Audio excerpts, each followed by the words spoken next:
দাদা ভাই, দাদা শোনেন শোনেন শোনেন। কি দাদা এমবাই করে ডাকতাছেন কিল্লাই? বড়ই তো ভাব নিলেন দাদা, ইলিশ আমাকেও দেবেন না। শেষমেশ তো আর রক্ষা হইল না, ইলিশ তো আমাদের দিলেনি।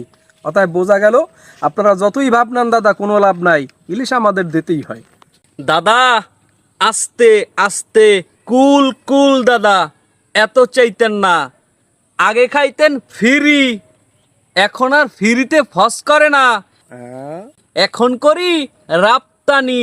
এই যে এই এই এর বিনিময়ে এখন ইলিশ খান, বুঝছেন দাদা?